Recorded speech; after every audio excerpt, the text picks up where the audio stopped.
नमस्कार, दिलखुलासमध्ये आपलं मनापासून स्वागत. आपण आज बोलतो आहोत प्रसिद्ध मराठी उद्योजक आनंद देशपांडे यांच्याबरोबर. आनंद, तुम्ही पर्सिस्टंटची ग्रोथ, पर्सिस्टंटची वाटचाल याच्याबद्दल सांगितलंतच. पण पर्सिस्टंट ही अशी अगदी कमी कंपन्यांपैकी एक कंपनी आहे की जी रिसर्च अँड डेव्हलपमेंटला खूप महत्त्व देते, IP ला महत्त्व देते. याच्याकरता तुम्ही काही विशिष्ट फंडिंगसुद्धा त्या कंपनीचं बाजूला काढून ठेवता दरवर्षी, आणि तरुणांच्या या रिसर्चबद्दलच्या आवडीला जोपासण्याकरता तुमचे प्रयत्न चालू असतात. कंपनीलाही त्याचा फायदा होतो, निश्चितच होत असणार. हे नेमकं काय आहे? सो आता पर्सिस्टंटचं जे काही काम चालतं ना, त्याच्यामध्ये आम्ही तुम्हाला म्हटल्याप्रमाणे कटिंग एज किंवा नेक्स्ट जनरेशन काम करायचं. तर त्याच्यामध्ये आपल्याला जी काही कटिंग एज करणारी लोकं जी लागतात त्यांना घ्यायला पाहिजे. मग त्यांनी काय काम करावं असं म्हणून एक कटिंगमध्ये जे सिनियर लोकं किंवा रिसर्चवाले किंवा जे फ्रंट एंडला बघतात अशी लोकं घेणं आवश्यक असते. आणि त्याच्यासाठी आम्ही एक आमच्याकडे इंटरनल R&D ग्रुप पण आहे, ज्याच्यामध्ये ही लोकं काम करतात. आणि याच्यामध्ये अजून एक आम्हाला लक्षात आलं आहे की, आणि हे ऑब्वियस आहे की जेव्हा तुम्हाला कटिंग एज किंवा नेक्स्ट जनरेशन कामं करायची असतात तेव्हा स्वतः न करता त्याला तुमच्या इकोसिस्टम किंवा एन्व्हायरमेंटमध्ये अशी जी तज्ज्ञ लोकं आहेत त्यांच्याबरोबर काम केलं तर त्याचे जे फायदे आहेत ते बऱ्यापैकी असतात. म्हणजे आता जे रिसर्च किंवा नेक्स्ट जनरेशन टेक्नॉलॉजी जी येते ते it's combining different things is where it becomes very important. So मागचे आम्ही 15 वर्ष आयुकाबरोबर काम करतो फॉर एक्झाम्पल. तर आयुकामध्ये त्यांच्याकडे बराच डेटा कलेक्ट होतो, ॲस्ट्रॉनॉमीमध्ये काम होतात. तर व्हर्च्युअल ऑब्झर्वेटरी म्हणून एक प्रोजेक्टवरती आम्ही बरेच वर्ष काम करतो आहे. तर बायोइन्फॉर्मॅटिक्स आणि बायोलॉजी आणि कम्प्युटर सायन्स या दोनला कसं काय जवळ घेऊन करता येईल त्याच्यासाठी पण आम्ही बरंच काम करतो. त्याच्यात आम्ही आता मध्येच मागच्या आठवड्यात एका IGIB बरोबर एक E-स्किन म्हणून प्रोजेक्ट लॉन्च केला.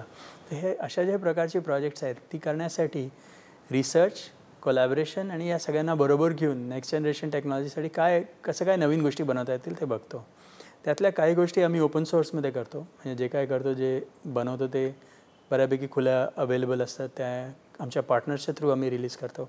आणि त्याशिवाय काही गोष्टी ज्या आहेत आपण पुढचे 10 वर्षामध्ये पर्सिस्टंटचा नुसतं आउटसोर्सिंग नसून IP आणि टेक्नॉलॉजी लेड बिझनेस हा कसा काय करता येईल यासाठी आम्ही बरीचशी टेक्नॉलॉजी आमच्या ब्रँडच्या थ्रू विकतो. आम्ही एक ॲक्सेलराईट म्हणून एक ब्रँड तयार केला आहे. त्या पर्सिस्टंटची जी प्रॉडक्ट्स आहेत ती ॲक्सेलराईट म्हणून आम्ही ब्रँड म्हणून आम्ही स्वतः विकतो.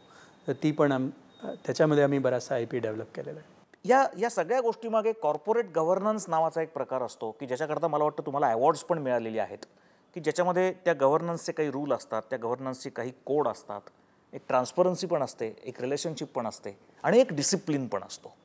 या पर्सिस्टंटमधल्या कॉर्पोरेट गव्हर्नन्सविषयी तुम्ही काय सांगाल? ह्याच्यामध्ये ना असं आहे की कॉर्पोरेट गव्हर्नन्स जे म्हणतो ना आपण ते अर्थात त्यांचे बरेचसे काही डेफिनेशन्स असतात, पण आम्हीचं मेन बेसिक काय आहे की जे काय करता ते खरं करा आणि ओव्हर ट्रान्सपरंटली केलं तर बाय अँड लार्ज बऱ्याचशा गोष्टी सुटतात. आणि हे जे आहे हे आम्ही एकदम पहिल्यापासून ठरवलं होतं. म्हणजे 90 साली जेव्हा कंपनी सुरू केली तेव्हा असं ठरवलं की जर करायचं आहे तर एकदम क्लीन आणि चांगलं करता आलं पाहिजे. असं काही ठेवायला नको की तुमच्या म्हणजे अशा काहीतरी आपण लहान आहोत म्हणून काय हरकत नाही, हे मिस केलं तर चालतं असं वगैरे. आम्ही फॉर एक्झाम्पल बरेचसे छोटे छोटे प्रिन्सिपल्स आम्ही पहिल्यापासून केले आहेत. आमच्याकडे इंडिपेंडंट डायरेक्टर्स बोर्डवरती 96 सालापासून आहे.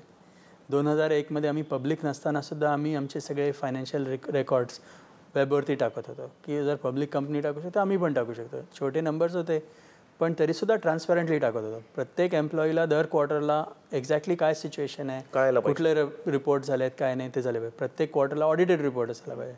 जरी कंपनी पब्लिक नसेल किंवा छोटी असेल तरी या सगळ्या ज्या डिसिप्लिन किंवा प्रोसेसेस म्हणतो त्या आपण पहिल्यापासून करत आहोत. आणि त्याच्यामुळे कसं होतं की कंपनीमध्ये आतमध्ये काय चाललं आहे त्याचं सगळं क्लिअरली लोकांना माहिती असतं. त्यामुळे असं काही नसतं की लोकांना असं वाटेल की अरे हे कसं काय झालं, सरप्रायझिंग काय झालं.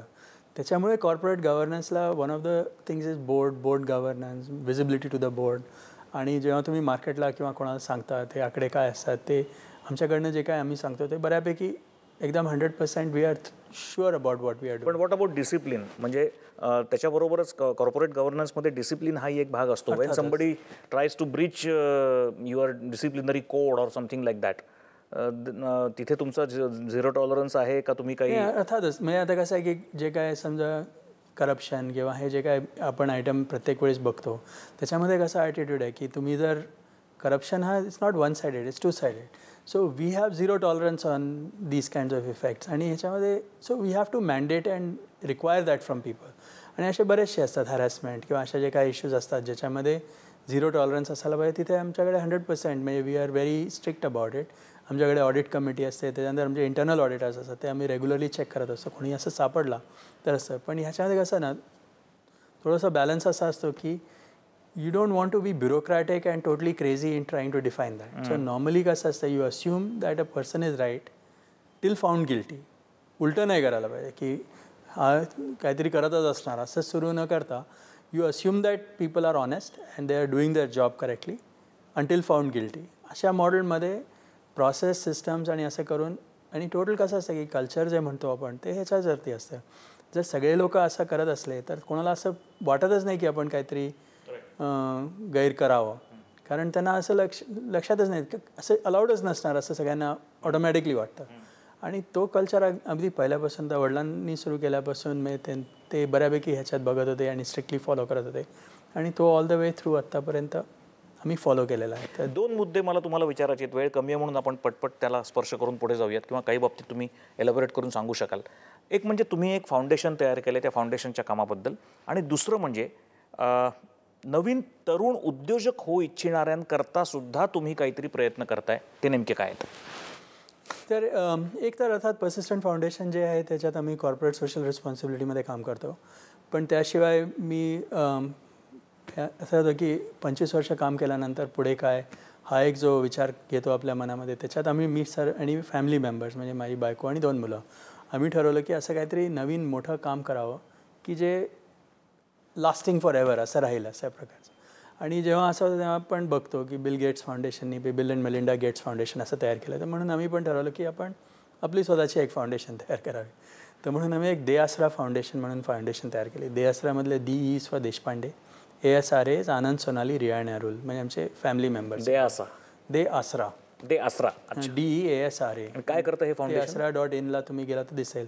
तर आयडिया अशी होती की काहीतरी असा मोठा प्रॉब्लेम शोधायचा. म्हणून आम्हाला असं लक्षात आलं की आपल्याकडे आजच्या युगामध्ये आपल्याकडे भारतामध्ये आपली लोकसंख्या जवळपास 1.3 बिलियन असं म्हणतो. त्यातले अर्धे लोक 25 वर्षाच्या खाली आहेत.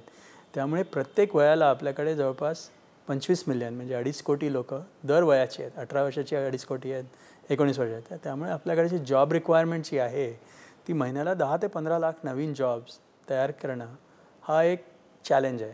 तर ह्याच्यामध्ये जर आपण विचार केला तर आपल्याकडे शहरीकरण होत आहे. शहरातले अर्बन सर्व्हिसेस जॉब्स हा गट जो बघितला हा खूप मोठा गट आहे आणि हा मॅनेजेबल गट आहे. म्हणजे हे लोक शिकलेले असतात, त्यांना काय करायचं माहिती असतं, पण कसं करायचं आणि काय करायचं ह्याच्यातली माहिती गॅप्स असतात. तर आम्ही असा विचार केला की जर आपल्याला 25,000 जॉब्स किंवा 25,000 उद्योजक पुढचे 5-6 वर्षामध्ये तयार करायचे असतील तर मग आपण असं काहीतरी सिस्टम करायला पाहिजे ज्याच्यामध्ये जो कोणी येतो त्याला end to end help automation platform असं करून करता आलं पाहिजे की ज्यांना ऑटोमॅटिकली कळलं पाहिजे की काय करायचं काय नाही करायचं. सो आम्ही ह्याच्यावरती बरंच काम केलं आहे आणि माझ्याकडे 60 ते 70 लोक याच्यावरती फुल टाईम काम करतात आता. आणि आम्ही हे बऱ्यापैकी सिस्टमॅटिकली केले आहेत. आता 75 डिफरंट उद्योग एंड टू एंड त्यांना काय लागेल, कुठले प्लॅन्स, परमिशन. म्हणजे तुम्ही प्रॉपर नवीन युवकाला गायडन्स पुरवता पूर्ण पहिल्यापासून शेवटच्या प्रोसेसपर्यंत? हां, म्हणजे ऑनलाईन आणि अवेलेबल आहे. ज्याला कोणाला हवं असेल त्यांनी ऑनलाईन जावं आणि त्याच्यात फुल डॉक्युमेंटेशन कसं करायचं ते आहे. त्याशिवाय आम्ही असं केलं आहे, आमच्याकडे पुण्यामध्ये आम्ही आत्ता आमचा एक ग्रुप आहे इथे, त्याच्यामध्ये ते लोक येऊ शकतात आणि त्यांना आमच्याकडे उद्योग मित्र म्हणून एक कॉन्सेप्ट आहे. तर उद्योग मित्र त्यांना मदत करतात की एक्झॅक्टली काय करायला पाहिजे, किती तुम्हाला करायला पाहिजे. आणि हे ऑफकोर्स आम्ही चार्ज करून करतो कारण ते उद्योग मित्राचा खर्च सेल्फ सस्टेनिंग असणं आवश्यक आहे. पण बाय अँड लार्ज याच्यामध्ये माझं पर्सनल इन्व्हेस्टमेंट आहे आणि माझं असं ओपिनियन आहे की हा जो प्रॉब्लेम आहे हा आपल्या भारतामध्ये सगळ्यात महत्त्वाचा प्रॉब्लेम आहे.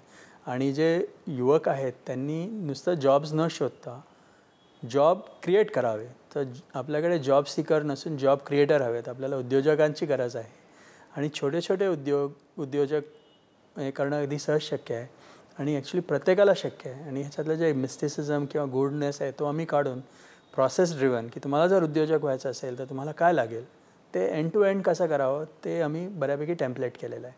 त्यामुळे कोणालाही समजा photography, beauty salon, auto repair काय अशी वाटेल ती जॉब्स असतात, खूप प्रकारची जॉब्स असतात, तर त्यांना एक्झॅक्ट लागणारं सगळं आम्ही टेम्पलेट केलेलं आहे. मला एक तुम्हाला विचारल्याशिवाय राहत नाही आहे, या मुलाखतीच्या शेवटच्या भागाकडे आपण येतो आहोत.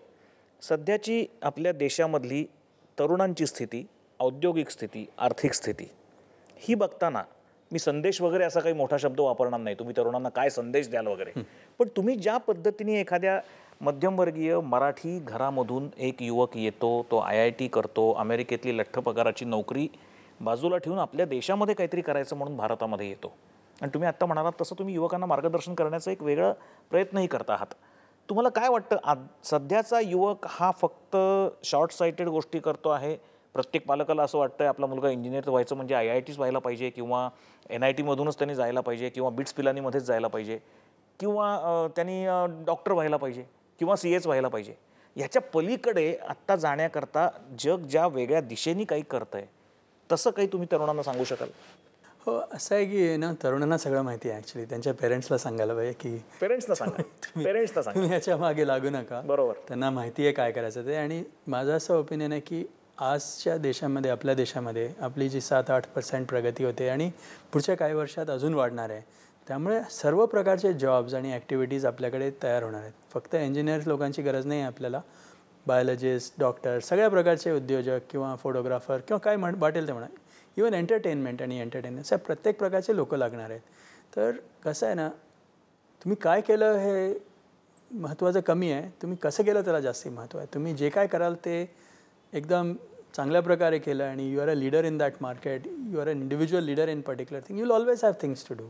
अशी सिच्युएशन आहे. त्यामुळे जर युवकांनी काय करायचं ते फोकस ठेवून काहीतरी जे काय करायचं आहे ते एकदम टॉप क्वालिटी, हायेस्ट क्वालिटी या लेवलला केलं तर ऑलवेज ऑपॉर्च्युनिटीजला काही कमी नाही आहे आणि ऑपॉर्च्युनिटीज वाढत जाणार आहेत.